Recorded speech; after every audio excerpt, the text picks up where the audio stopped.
Good morning. Here's Dr. Migeod speaking from Hospital St. George.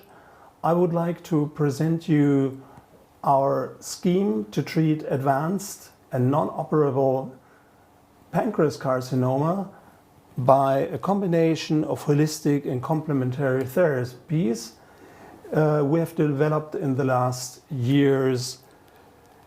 Now, the prognosis of this disease is not very good. It's bad, and that's why we have said chemotherapy cannot be the only solution.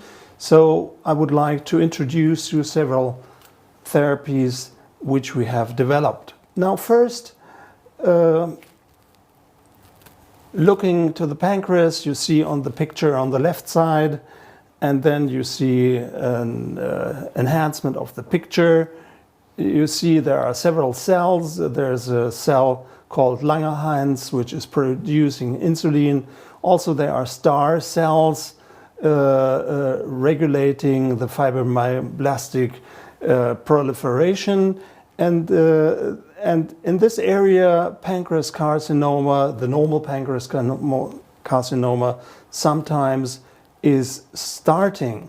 Now you see the pancreas carcinoma does not start immediately from a benign cell to a malignant cell, but there are several neoplasias which are created by genetic mutations such as KRAS and L, loss of heterozygosity, and then only after a time period of months and years, the carcinoma is coming. And the epidemiology is that the pancreas carcinoma, although it's so dangerous, only is about 3% of all malignancies. In the United States, we have about 25,000 men and 22,000 women per year. The median age is between 60 and 70, but also we know that there are some younger patients. And but it's the third common cause in the US, and the survival is devastating. It's only 20% after 1 year and only 7% after 5 years when you're only doing chemotherapy. Now, the pancreas is like longish, and in the head there are 90% of the pancreas carcinomas, and about normally the pancreas carcinomas starts with exocrine pancreas insufficiency. That means low pancreas enzymes. So symptoms like bloating, diarrhea are occurring. The endocrine pancreas failure, such as diabetes, is happening in about 50% of the pancreas carcinoma patients, and it's happening quite often when diabetes has been treated for a couple of years. The reason is that there is an amylin, or called islet amyloid polypeptide, which creates diabetes. It's an antagonist to insulin, so causing resistance against insulin and therefore creating pancreas carcinoma. The genetic mutations are quite interesting. So there are different signal paths occurring. The tumor suppressor genes are being suppressed, like P53. Then there are elevated levels of vascular endothelial growth factor or endothelial growth factor. And also there are some embryonic signal pathways like hedgehog and catenin pathways, which play a big role in the creation of pancreas carcinoma. But that's a side effect. Now, the way from the cell damage to cancer cell happens in the DNA, which is being caused by maybe smoking, obesity, diabetes, as already mentioned, and alcohol. So the damaged cell activates p53 to induce apoptosis, that means a cell death. But this programmed cell death of, so to say, destroyed or damaged pancreas cells is being blocked by activation of a network of enzymes.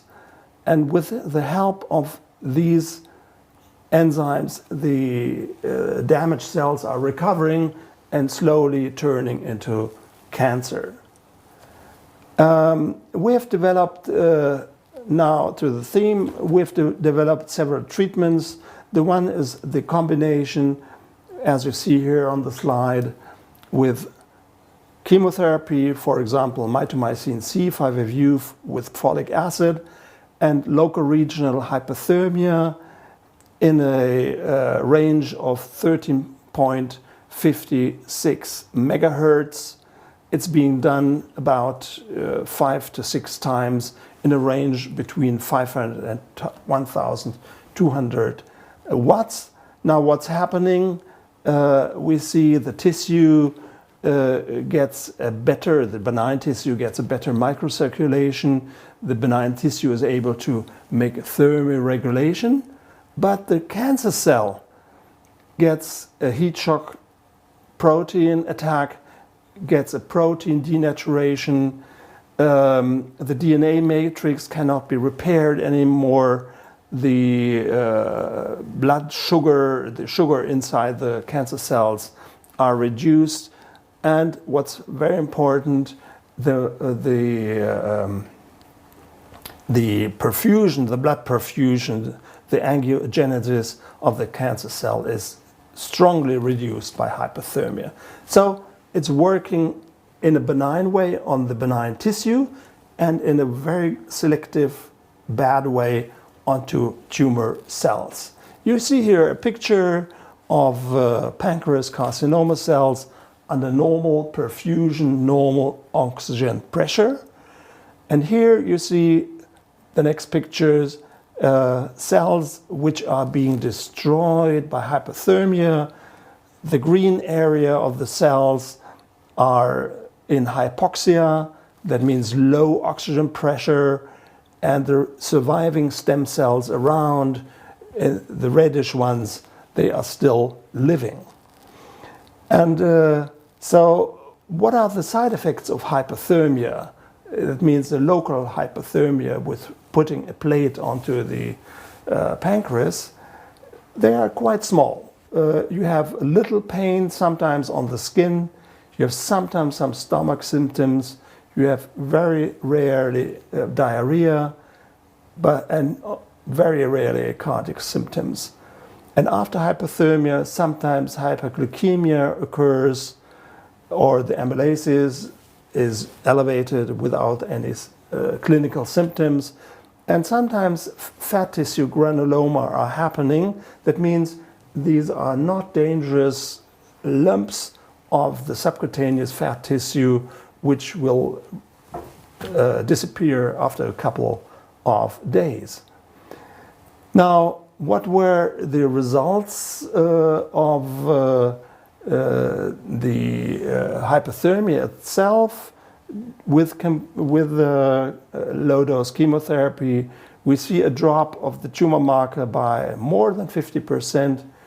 We see a response of about 76%, that means complete remission, partial remission, or still stand, no change. And only less than 1/4 are progressing instead. So that's a very good result and shows that the main point is the hypothermia, not the chemotherapy.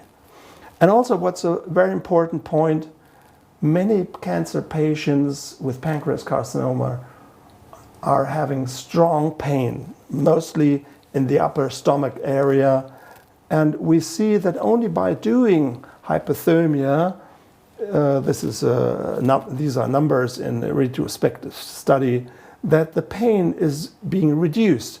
We see in this picture You see the blue column is the pain before treatment, and the red column is the pain after hypothermia treatment.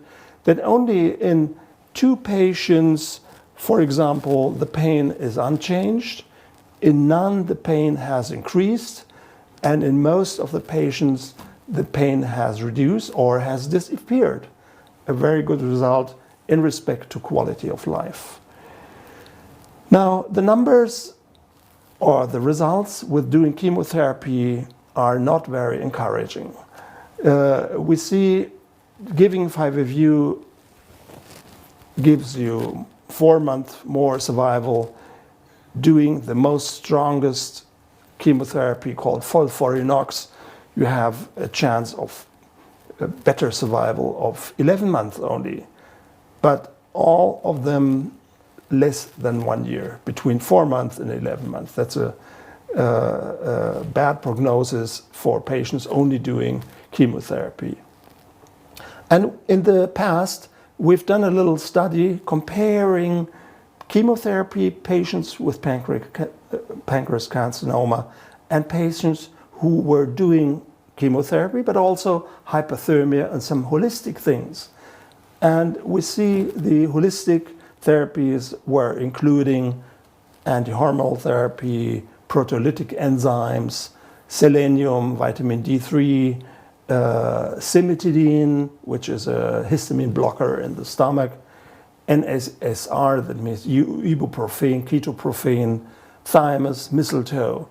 So the 2 years survival had improved very much from 26 to 41%. And also there were quite a big amount of long-term survival patients which are still living after 5 years and longer. This study we have published already in 2009, but we still have the same impression that it makes sense to add to chemotherapy also holistic additional complementary therapies. Now, also others have found that the combination of chemotherapy and gemcitabine is better than hypothermia or gemcitabine alone. Gemcitabine is a chemotherapy drug. So doing chemotherapy, doing gemcitabine, soll man hier mal stoppen? Yeah. So when you're doing only hypothermia, you only have about 4 months of better survival. Doing chemotherapy, as you already seen, 7 months. But when you do the combination of hypothermia and gemcitabine, then you have 12 months. Now, also in 2016, the European Cancer Association has created a so-called HEAT study in pancreas carcinoma. It's a randomized 2-arm study for adjuvant patients who have been treated with operation, either in healthy margins or in margins on the rim of the carcinoma. And this study still is running, and the endpoint will be the recurrence-free survival. But this study has been started because the oncologists have found out that in pancreas carcinoma, it makes sense to combine chemotherapy with hypothermia. Now, let's talk about some holistic drugs we are adding in pancreas carcinoma. The first is an antiparasitic drug already known since about 60 years.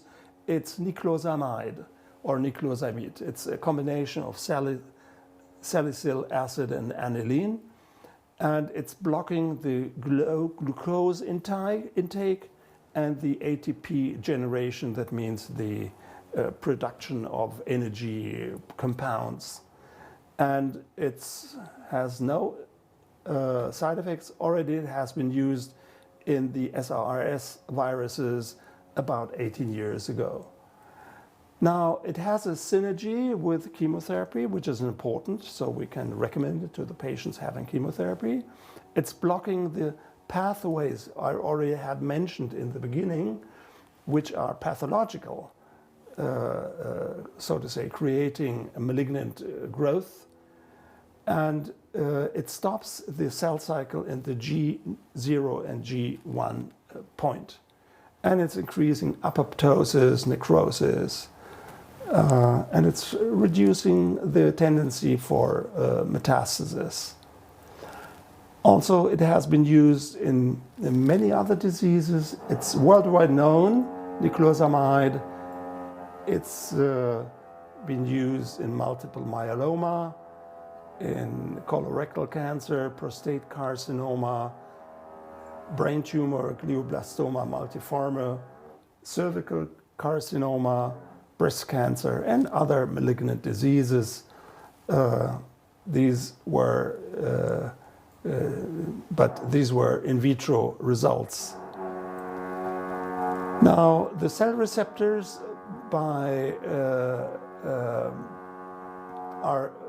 now we're talking about the second point we can use in pancreas carcinoma. These are curcuminoids or turmeric. So the cell receptors are blocked, so the cancer cell is stopped between G2 and the M phase. Then several promoting enzymes are being blocked, for example, survivin or Notch1 or cyclin D1. And activated are the apoptosis enzymes such as caspase 3 and 9, such as NF-κB, and so on. Now, what do we know about turmeric?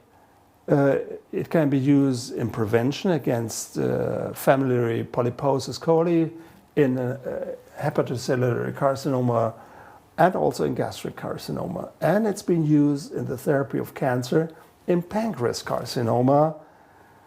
Now, what do we know about what's happening in the pancreas carcinoma? So it's blocking the uncontrolled growth and proliferation in pancreas carcinoma cells. It blocks the inflammation by the prostaglandins E2 receptors. It's blocking the dangerous enzyme NF-κB. And finally, it's blocking the turnover of the cancer cells by blocking COX-2 and cyclin D1. And it's reactivating, so to say, the apoptosis, the programmed cell death. And a study by Agrawal has shown that it's also working synergistically in a synergism with, for example, paclitaxel, which is also used in pancreas carcinoma. The curcuminoids are able to reduce the chemotherapy-related resistance, which are very often happening in the course of a chemotherapy. And also, Mike Agrawal found out that the combination with chemotherapy, as I already said, the inflammation is being stopped and NF-κB is being blocked. And also, which is important, by blocking NF-κB, the metastasizing tendency is being influenced for a better way, and it's also therefore blocking the vascular endothelial growth factor, VEGF, the adhesion molecules like CD44, and several matrix proteins in the interstitium. The dosage of turmeric is about 3 to 6 capsules of 500 milligram per day after meals. But for the better intake, they should contain either piperine, which is a black pepper, or they should be pegulated, that means coated in an oily compound. Then it's being resorbed much better, 20 to 50 fold. Now, another important drug in pancreas carcinoma is metformin, known as an anti-diabetic drug. And in animal tests, metformin had a preventing effect also against pancreas carcinoma. And in a case control, we found that using metformin in diabetics, the risk of getting pancreas carcinoma is reduced significantly. But when you use other anti-diabetic drugs such as glibenclamide or tolbutamide or insulin, there's an increased risk of pancreas carcinoma. What is metformin doing? It's activating the energy compound AMP, and it's also blocking the mTOR signal pathway, which plays a smaller role in pancreas carcinoma, and stimulating cytotoxic T lymphocytes. And it's happening, and it's inhibiting multicellular microtumors from stem cells. And you see here in this picture, you see 4 different stem cell groups, so-called mammospheres, after 6-stage age with and without metformin. The blue column is non-treated, the red column is with metformin, and you see the amount of the cells is being reduced by 90 to about 80%. And here you see the combination. You see the red column are the stem cells. The blue column are the normal cells, cancer cells, and both are being reduced by metformin and by the combination of chemotherapy and metformin. So it makes sense to add metformin during the phase of the chemotherapy, because stem cells and the circulating normal cancer cells of the pancreas carcinoma are being reduced. You see the same picture as you've already seen by this graph. And on the right side, you see doxorubicin and metformin. So the tumor size and tumor amount is strongly reduced. Now, another drug we can use in this dangerous disease is mistletoe. We have several studies. This is a study of about nearly 400 patients with pancreas carcinoma.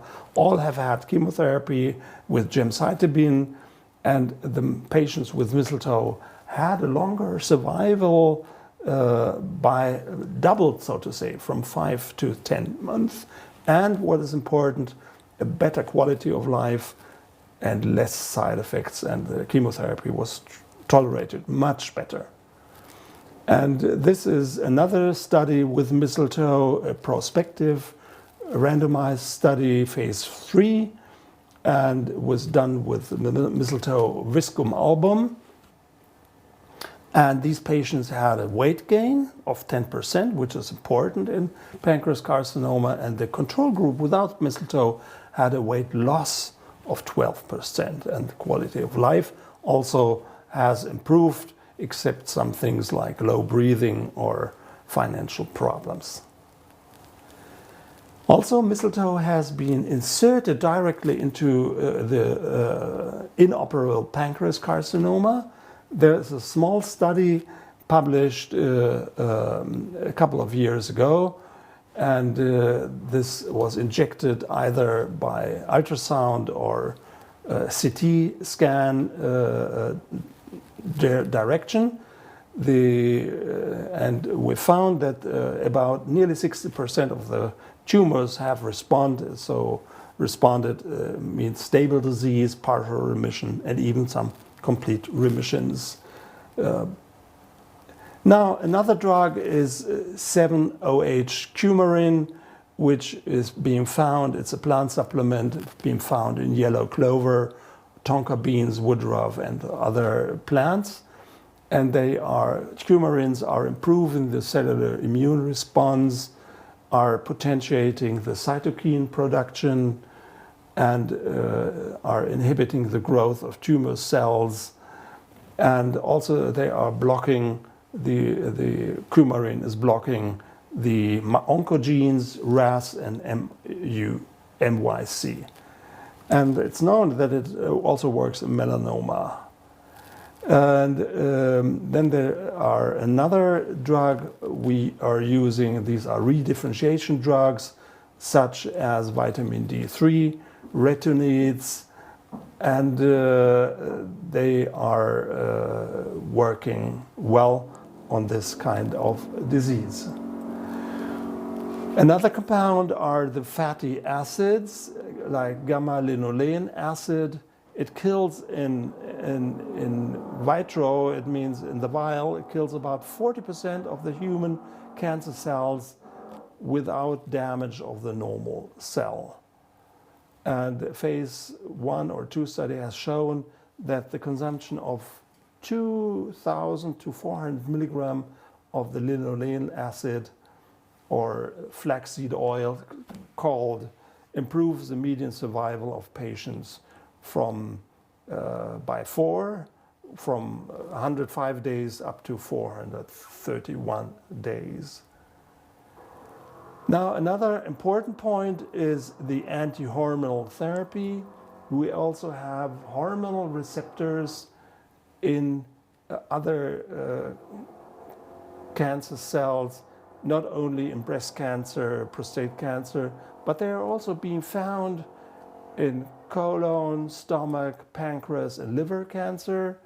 In pancreas carcinoma, about 40 to 60%. But in studies in patients, it was not really consistent whether it works so well like in breast carcinoma.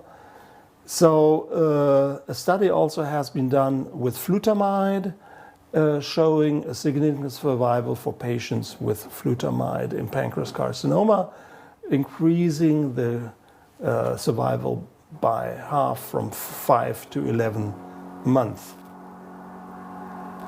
Now, another important theme, and we're slowly coming to the end, are the proteolytic enzymes. They are containing asparaginase, hyaluronidase, bromelain, trypsin, chymotrypsin, papain.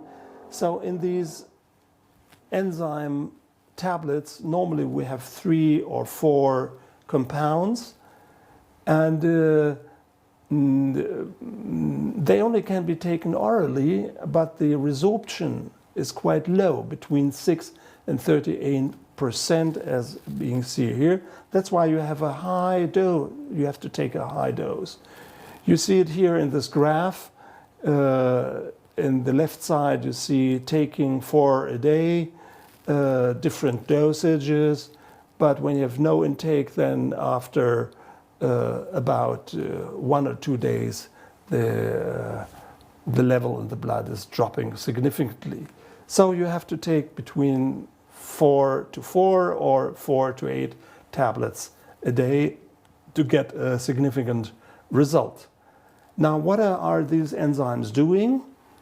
In the blood, we do have so-called transportation molecules like alpha-1 antitrypsin and alpha-1 macroglobulin. And these enzymes are attaching to these 2 proteases and inducing them to work faster, from slow to fast activity. And these enzymes, antitrypsin and macroglobulin, they are binding up to 5 pro-inflammatory cytokines like tumor growth factor beta. And this tumor growth factor beta is elevated up to 400-fold in pancreas carcinoma. And tumor growth factor beta is stimulating the cancer, but also the fibrosis around and other chronic diseases. So let's say the pro-inflammatory cytokine stimulation in pancreas carcinoma is blocked by the enzymes. And here you see, see it again.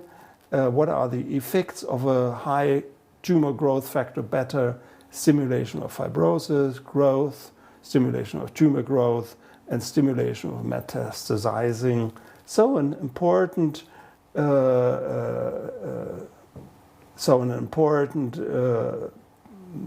compound for the pancreas carcinoma to continue growing.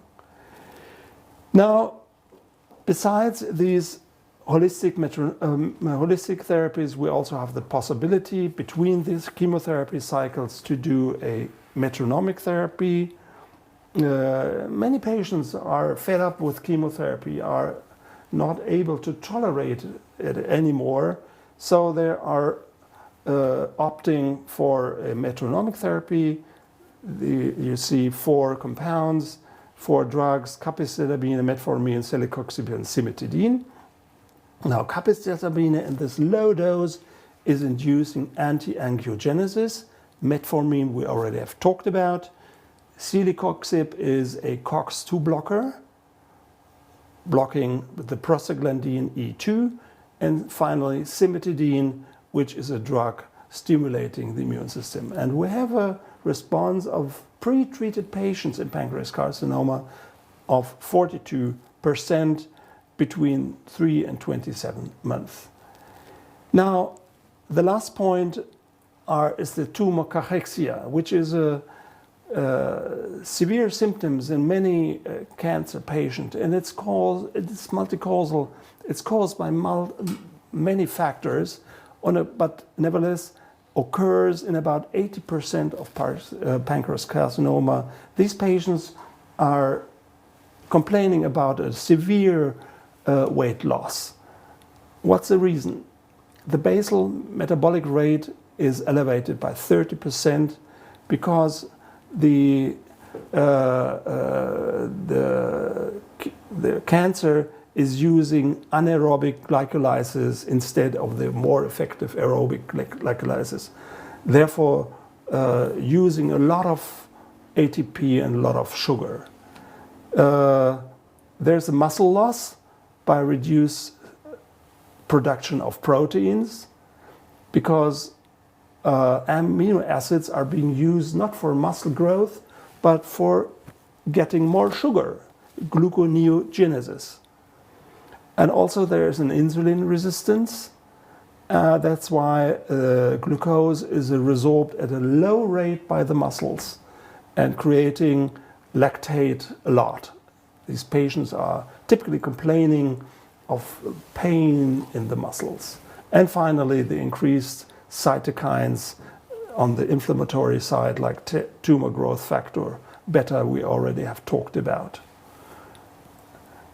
Another cause is the maldigestion and low food assimilation. Also, the duodenum very often is blocked. Then neurotransmitters like leptin is stimulating. Leptin is stopping the hunger. It stimulates lipolysis, and the appetite hormone also is being blocked. But also it's being blocked, the cachexia is also being caused by pain and vomiting during chemotherapy. Now, another drug we are using in pancreas carcinoma is vitamin C in a high dose IV, between 15 and 125 gram a day, 1 or twice a week. It can be added to chemotherapy, and it's obviously making a better survival, according to this study from 2013.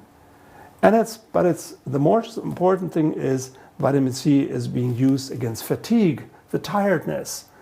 And this is being done by stimulating cortisol, by increased synthesis of thyroid hormones, by synthesis of carnitine, which is transporting the fatty acids into the muscle and heart cells, and a better resorption of iron.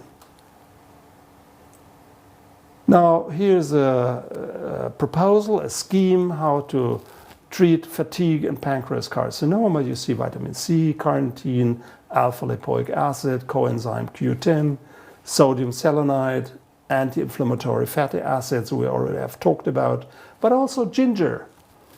It should be used between 500 and 1,500 milligram.